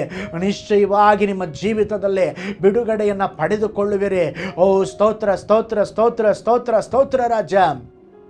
ಪರಲೋಕದಲ್ಲಿ ವಾಸ ಮಾಡುವ ನಮ್ಮ ತಂದೆಯಾದ ದೇವರೇ, ಈ ಅತ್ಯಮೂಲ್ಯವಾದ ಸಮಯಕ್ಕಾಗಿ ಸ್ತೋತ್ರ. ಈ ದಿವಸ ನಿಮ್ಮನ್ನು ಆರಾಧಿಸಿ ನಿಮ್ಮ ವಾಕ್ಯವನ್ನು ಕೇಳಿಸಿಕೊಳ್ಳತಕ್ಕ ಹಾಗೆ ನಮಗೆ ಸಹಾಯ ಮಾಡಿದ್ದೀರಿ. ನಿನ್ನ ವಾಕ್ಯವನ್ನು ಧ್ಯಾನಿಸಿದ ಹಾಗೆ ನಿನ್ನಲ್ಲಿ ಭರವಸೆ ಇಡುವಂತೆ, ನಿನ್ನ ವಾಕ್ಯದಲ್ಲಿ ಭರವಸೆ ಇಡುವಂತೆ, ನಮ್ಮ ಜೀವಿತದಲ್ಲಿ ಪ್ರತಿಯೊಂದು ಹೆಜ್ಜೆ ಹೆಜ್ಜೆಗೂ ಸ್ವಾಮಿ ನಿನ್ನನ್ನೇ ನಂಬುವಂತೆ, ನಿನ್ನಲ್ಲೇ ಭರವಸೆ ಇಡುವಂತೆ ನಮ್ಮೆಲ್ಲರಿಗೂ ನೀನು ಸಹಾಯ ಮಾಡ್ರಪ್ಪ. ದುಃಖದಲ್ಲಿ, ವೇದನೆಯಲ್ಲಿ, ಕಣ್ಣೀರಿನಲ್ಲಿ, ಓ ಸ್ತೋತ್ರ ಯೇಸಪ್ಪ, ಏನು ಮಾಡಬೇಕೆಂಬುದಾಗಿ ಗೊತ್ತಿಲ್ಲದ ಪರಿಸ್ಥಿತಿಯಲ್ಲಿ ಇರುವ ನಿನ್ನ ಜನರಿಗಾಗಿ, ಕುಟುಂಬಗಳಿಗಾಗಿ ಪ್ರಾರ್ಥಿಸ್ತಾ ಇದ್ದೇವೆ. ಯೇಸುವಿನ ನಾಮದಲ್ಲಿ ನಿನ್ನಲ್ಲಿ ಭರವಸೆ ಇಟ್ಟವರು ದೇವರೇ ಉದ್ಧಾರವಾದ್ರಪ್ಪ. ಓ ಸ್ತೋತ್ರ, ನಿನ್ನಲ್ಲಿ ಭರವಸೆ ಇಟ್ಟಂತ ಪೂರ್ವಿಕರು, ದೇವ ಭಕ್ತರು ಉದ್ಧಾರವಾದ್ರಪ್ಪ. ಈ ವಾಕ್ಯವನ್ನ ಕೇಳಿಸಿಕೊಳ್ಳುತ್ತಾ ಇರುವಂತ ದೇವ ಮಕ್ಕಳ ಜೀವಿತದಲ್ಲಿ ನಿನ್ನ ಮೇಲೆ ಭರವಸೆ ಇಡುವಾಗ ಒಂದು ಉದ್ಧಾರ ಅವರಿಗೆ ಉಂಟಾಗಲೆಂಬುದಾಗಿ ನಾವು ಪ್ರಾರ್ಥಿಸ್ತೇವೆ ರಾಜ. ಭಾಗಿಯಾದಂಥ ಒಂದೊಂದು ಕುಟುಂಬಗಳನ್ನು, ಒಬ್ಬೊಬ್ಬರನ್ನು ನೆನಪು ಮಾಡಿಕೊಳ್ಳುತ್ತೇವೆ. ಎಲ್ಲರನ್ನ ಹೆಸರಾಗಿ ಆಶೀರ್ವದಿಸ್ರೆ, ಕುಟುಂಬವಾಗಿ ಆಶೀರ್ವದಿಸ್ರೆ, ಅವರು ಮಾಡುವ ಕೈ ಪ್ರಯಾಸಗಳನ್ನು ಆಶೀರ್ವಾದ ಮಾಡ್ರೆ. ಯಾರಾದರೂ ರೋಗಗಳ ಮಧ್ಯದಲ್ಲಿ, ವೇದನೆಗಳ ಮಧ್ಯದಲ್ಲಿ, ಸಾಲಗಳ ಮಧ್ಯದಲ್ಲಿ ಇರೋದಾದರೆ, ಓ ಸ್ತೋತ್ರ, ಭಯಪಡಬೇಡ, ನಾನು ಸಹಾಯ ಮಾಡ್ತೇನೆ ಎಂಬುದಾಗಿ ಹೇಳಿದ ದೇವರೇ, ನೀವು ಅವರಿಗೊಂದು ಅದ್ಭುತವನ್ನು ಮಾಡ್ರಪ್ಪ. ಈ ವಾರವೆಲ್ಲ ಕಣ್ಮನೆಯ ಹಾಗೆ ಕಾಪಾಡ್ರಿ ಕರ್ತನೆ. ಹಾಲೆಲೂಯ. ನಿನ್ನ ಮಕ್ಕಳನ್ನು ಯಾವಾಗಲೂ ಉದ್ಧರಿಸಿ ನಡೆಸಬೇಕೆಂಬುದಾಗಿ ನಾವು ಪ್ರಾರ್ಥಿಸ್ತೇವೆ. ವಿವಿಧ ಸ್ತೋತ್ರ ಸೋಷಿಯಲ್ ಮೀಡಿಯಾಗಳಲ್ಲಿ ನೋಡುವಂಥ ದೇವ ಭಕ್ತರಿಗಾಗಿ ನಾವು ಪ್ರಾರ್ಥಿಸ್ತೇವೆ, ಜನರಿಗಾಗಿ ಪ್ರಾರ್ಥಿಸ್ತೇವೆ. ಅವ್ರು ಯಾವುದಾದ್ರೂ ಪ್ರಾರ್ಥನಾ ಕೋರಿಕೆಗಳನ್ನು ಹಾಕಿರೋದಾದರೆ ಈ ಕ್ಷಣವೇ ಕರ್ತನೆ, ಓ ಸ್ತೋತ್ರ, ನಿಮ್ಮ ಚಿತ್ತಾನುಸಾರವಾಗಿರುವ ಪ್ರಾರ್ಥನೆಗಳಿಗೆ ಓ ಸ್ತೋತ್ರಪ್ಪ ನೀವು ಕಿವಿ ಕೊಡ್ರಿ, ಅದ್ಭುತವನ್ನು ಮಾಡ್ರಿ. ಹಲ್ಲೆಲೂಯ. ಅವರ ಮೇಲೆ ನಿಮ್ಮ ದೈವಿಕವಾದ ಆಶೀರ್ವಾದ ಇಳಿದು ಬರಲಿ ಸ್ವಾಮಿ. ಅದ್ಭುತ ಮಾಡ್ರಿ. ಹಲ್ಲೆಲೂಯ. ಕೊನೆಯದಾಗಿ ನಿಮ್ಮ ಬಲಗೈ ಮೇಲೆ ಕೆತ್ತಿ ಹೇಳಿ, ದೇವರೇ, ನಾನು ನಿನ್ನಲ್ಲಿ ಭರವಸೆ ಇಡುತ್ತೇನೆ, ನಾನು ನಿನ್ನಲ್ಲಿ ಭರವಸೆ ಇಡುತ್ತೇನೆ, ನನಗೆ ಸಹಾಯ ಮಾಡ್ರಿ ಎಂಬುದಾಗಿ ಕೇಳ್ರಿ. ದೇವರೇ, ನಿಮಗೆ ಸ್ತೋತ್ರಪ್ಪ. ಇಷ್ಟರವರೆಗೆ ನಮ್ಮನ್ನು ನಡೆಸಿದ್ದಕ್ಕಾಗಿ ಸ್ತೋತ್ರ ದೇವರೇ. ಸ್ತೋತ್ರ. ಈ ದಿವಸ ಕರ್ತನೆ ಆದಿಯಿಂದ ಅಂತ್ಯದವರೆಗೆ ನಡೆಸಿಕೊಟ್ಟಿದ್ದೀರ, ಅದಕ್ಕಾಗಿ ಸ್ತೋತ್ರ. ಎಲ್ಲ ಸ್ತುತಿ, ಘನ, ಮಾನ, ಮಹಿಮೆ ನಿಮಗೆ ಸಲ್ಲಿಸ್ತೇವೆ. ಯೇಸುವಿನ ಹೆಸರಿನಲ್ಲಿ ಪ್ರಾರ್ಥಿಸ್ತೇವೆ, ನಮ್ಮ ಜೀವವುಳ್ಳ ತಂದೆಯೇ. ಎಲ್ಲರೂ ಒಟ್ಟಾಗಿ ಹೇಳೋಣ, amen, amen. Praise the lord. ನಾವು ದೇವರ ಮೇಲೆ ಭರವಸೆ ಇಡೋಣ. ನಮ್ಮ ದೇವರು ಭರವಸೆಗೆ ಯೋಗ್ಯನಾದ ದೇವರು. ಆತನಲ್ಲಿ ಭರವಸೆ ಇಡುವಂಥ ಪ್ರತಿಯೊಬ್ಬರನ್ನ ಆಶೀರ್ವದಿಸಿ ಅವರ ಜೀವಿತವನ್ನು ಉದ್ಧರಿಸುವ ದೇವರು ನಮ್ಮ ದೇವರಾಗಿದ್ದಾರೆ. ಈ ದಿನದಿಂದ ದೇವರೇ, ನನ್ನ ಎಲ್ಲ ಕಾರ್ಯಗಳಲ್ಲಿ, ಕೆಲಸಗಳಲ್ಲಿ, ವಿದ್ಯಾಭ್ಯಾಸಗಳಲ್ಲಿ ನಿನ್ನನ್ನೇ ಆಶ್ರಯಿಸಿಕೊಳ್ಳುತ್ತೇನೆ, ನಿನ್ನಲ್ಲಿ ಭರವಸೆ ಇಡುತ್ತೇನೆಂಬುದಾಗಿ ಹೇಳಿ ನಿಶ್ಚಯವಾಗಿ ದೇವರು ನಿಮ್ಮ ಜೀವಿತದಲ್ಲಿ ಅದ್ಭುತವನ್ನು ಮಾಡುತ್ತಾರೆ. ನೀವು ಈ ಆರಾಧನೆಯಿಂದ, ವಾಕ್ಯ ಭಾಗಗಳಿಂದ ಆಶೀರ್ವದಿಸಲ್ಪಟ್ಟಿದ್ದರೆ, ಅಥವಾ ನಿಮ್ಮ ಜೀವಿತದಲ್ಲಿ ಅದ್ಭುತಗಳನ್ನು ದೇವರು ಖಂಡಿತ ಮಾಡಿರುತ್ತಾರೆ, ನಿಮ್ಮ ಅದ್ಭುತ ಸಾಕ್ಷಿಗಳನ್ನು ನಮ್ಮೊಂದಿಗೆ ಹಂಚಿಕೊಳ್ಳ್ರಿ. ಈ ಸೇವೆಗಾಗಿ ಪ್ರಾರ್ಥಿಸಿರಿ. ದೇವರು ನಿಮ್ಮನ್ನು ಪ್ರೇರೇಪಿಸಿದರೆ ಈ ಸೇವೆಗಾಗಿ ಕೊಡಲು ಅಥವಾ ಕಾಣಿಕೆ ಬಿತ್ತಲು ಬಯಸುವುದಾದರೆ ಧಾರಾಳವಾಗಿ ದೇವರ ರಾಜ್ಯಕ್ಕಾಗಿ ಬಿತ್ತರಿ. ಕರ್ತನು ನಿಮ್ಮನ್ನು, ನಿಮ್ಮ ಕುಟುಂಬವನ್ನು ಧಾರಾಳವಾಗಿ ಆಶೀರ್ವದಿಸಲಿ. ಮುಂದಿನ ಭಾನುವಾರ ಬೆಳಿಗ್ಗೆ 8 ಗಂಟೆಗೆ ನಮ್ಮ ಆರಾಧನೆ ಇರುತ್ತದೆ. ಆರಾಧನೆಯಲ್ಲಿ ಪಾಲ್ಗೊಳ್ಳ್ರಿ, ಇತರರಿಗೂ ತಿಳಿಸ್ರಿ. ದೇವರು ನಿಮ್ಮನ್ನು, ನಿಮ್ಮ ಕುಟುಂಬವನ್ನು ಆಶೀರ್ವದಿಸಲಿ. God bless you all. ಕರ್ತನಲ್ಲಿ ಪ್ರಿಯರೇ, ಈ ಸಂದೇಶ ಮತ್ತು ಪ್ರಾರ್ಥನೆ ನಿಮಗೆ ಆಶೀರ್ವಾದಕರವಾಗಿದ್ದರೆ, ದೇವರು ನಿಮ್ಮನ್ನು ಪ್ರೇರೇಪಿಸಿದರೆ, ನಂಬಿಕೆಯಿಂದ ಸಾಗುವ ಈ ಸೇವೆಗೆ ನಿಮ್ಮ ಅಮೂಲ್ಯವಾದ ಕಾಣಿಕೆಯನ್ನು ಬಿತ್ತಿರಿ. ಪ್ರೀತಿಯ ದೇವಜನರೇ, ವಾಯ್ಸ್ ಆಫ್ ಹೋಪ್ ಮಿನಿಸ್ಟ್ರಿಯ ವತಿಯಿಂದ ಕೋರಮಂಗಲದಲ್ಲಿ ಪ್ರತಿ ಭಾನುವಾರ ಬೆಳಿಗ್ಗೆ 9:30ಕ್ಕೆ ಕನ್ನಡ ಆರಾಧನೆ ನಡೆಯುತ್ತಿದೆ. ಆತ್ಮಭರಿತವಾದ ಆರಾಧನೆ, ಮನಮುಟ್ಟುವ ಸಾಕ್ಷಿ, ಬಲಪಡಿಸುವ ದೇವ ಸಂದೇಶ. ಬನ್ನಿ, ನಮ್ಮೊಂದಿಗೆ ಭಾಗಿಯಾಗಿ ಕರ್ತನನ್ನು ಆರಾಧಿಸಿರಿ.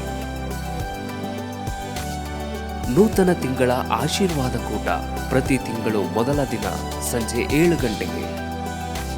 ಪ್ರತಿ ತಿಂಗಳು 2ನೇ ಶನಿವಾರ ಬಿಡುಗಡೆ ಉಪವಾಸ ಪ್ರಾರ್ಥನೆ ಕೂಟ ಬೆಳಿಗ್ಗೆ 10:30ಕ್ಕೆ. ನಿಮಗಾಗಿ ಪ್ರಾರ್ಥಿಸಬೇಕೆ? ನಿಮಗೆ ಯಾವುದಾದರೂ ಪ್ರಾರ್ಥನೆ ಮನವಿಗಳು ಇರುವುದಾದರೆ ಕೆಳಗಿನ ನಂಬರಿಗೆ ಕರೆ ಮಾಡಿ ಅಥವಾ ವಾಟ್ಸಪ್ ಮಾಡಿ. ಈ ಆತ್ಮಿಕ ಸಂದೇಶಗಳು ನಿಮಗೆ ಆಶೀರ್ವಾದಕರವಾಗಿದ್ದರೆ ಲೈಕ್ ಮಾಡಿರಿ. ಇಂಥ ಅದ್ಭುತ ಸಂದೇಶ ಪ್ರತಿದಿನ ನೋಡಲು ಬಯಸುವುದಾದರೆ ಸಬ್ಸ್ಕ್ರೈಬ್ ಮಾಡಿ ಹಾಗೂ ಇತರರೊಂದಿಗೆ ಶೇರ್ ಮಾಡಿರಿ. ಕರ್ತನು ನಿಮ್ಮನ್ನು ನಿಮ್ಮ ಕುಟುಂಬವನ್ನು ಆಶೀರ್ವದಿಸಲಿ.